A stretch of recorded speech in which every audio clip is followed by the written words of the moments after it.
અંશે આખો અહીંયા પોતાની જાણ દ્વારા, પોતાની વૃત્તિ દ્વારા અહીંયા પસારો કર્યો છે. એ તો આપણને ખબર છે કે અંશની વૃત્તિ આવી. વૃત્તિ પહેલાં કોને સજીવન કરી? પ્રણવને. પ્રણવને સજીવન કરીને ક્યાં આવી? હવે પછી આટલું હા પરમાત્મા, પરમાત્મા, આત્મા, પછી નિરંજન, પછી અવ્યાકૃત, હા ગુણગણ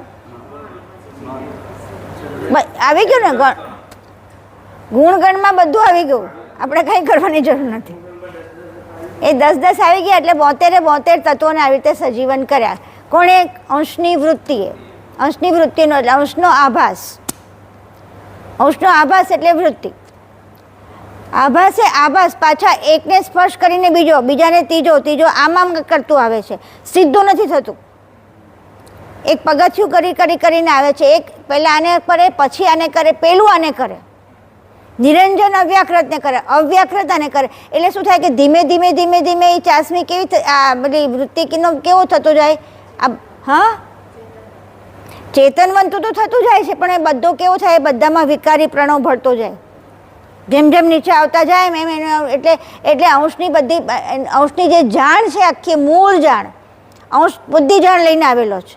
પણ મૂળ જાણ અહીંયા આ આપણી કેવી બની જાય?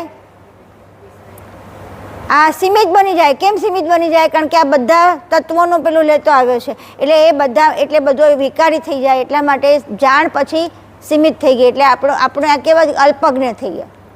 અંશ બધું લઈને આવ્યો છે, પણ અલ્પજ્ઞ કેમ થઈ ગયો? આ બધાને લેતો વિકારી પ્રણવોને લેતો અહીંથી આ બધા અહીંયા આગળ તો બધી સજીવન વૃત્તિ પોખેલી છે. કોણે? કરતા